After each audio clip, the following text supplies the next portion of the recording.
તો આણંદ જિલ્લાના આંકલાવ તાલુકાના અંબાવ ગામના મહિલા સરપંચ અને તેમના પરિવાર વિરુદ્ધ મુખ્યમંત્રી સમક્ષ ફરિયાદ કરનાર ખેડૂતને જીવતો સળગાવી નાખવાનો પ્રયાસ કરતા ચકચાર મચી છે.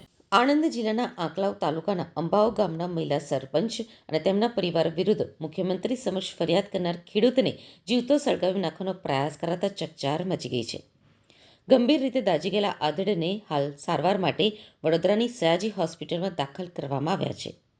આ મામલે પોલીસે આંકલાવના અંબાવ ગામના મહિલા સરપંચ સહિત 5 લોકો સામે હત્યાના પ્રયાસની કલમ હેઠળ ગુનો નોંધી વધુ તપાસ હાથ ધરી છે.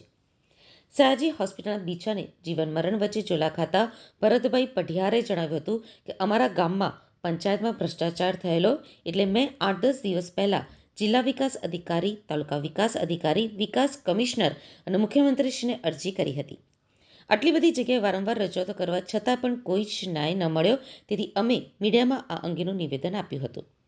જે દિવસે નિવેદન આપ્યું તે જ દિવસે સરપંચના પતિ તરફથી મને ધમકી આપવામાં આવી અને બીજા દિવસે પણ અન્ય લોકો દ્વારા ધમકીઓ અને સંદેશા મોકલવામાં આવ્યા કે તમને જીવતા નહીં છોડીએ.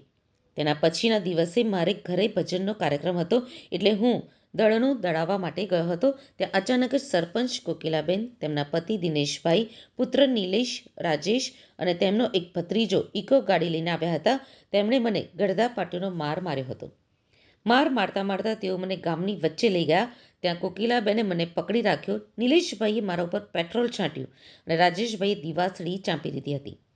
દિનેશભાઈ મને લાત મારીને પાડી દીધો અને પછી મને આગ લગાડીને તેઓ ત્યાંથી ભાગી ગયા. દાઝેલી હાલતમાં ભરતભાઈએ આંકલાવની સરકારી હોસ્પિટલમાં દાખલ કરાયા હતા, જ્યાંથી વધુ સારવાર માટે વડોદરાની સયાજી હોસ્પિટલમાં રિફર કરાયા હતા, જ્યાં તેમની સારવાર ચાલી રહી છે. ભરતભાઈની સ્થિતિ હાલ નાજુક છે. આ મામલે આંકલાવ પોલીસે સરપંચ સહિત કુલ 5 વિરુદ્ધ મારામારી, હત્યાના પ્રયાસની કલમ હેઠળ ગુનો નોંધી કાર્યવાહી હાથ ધરી છે.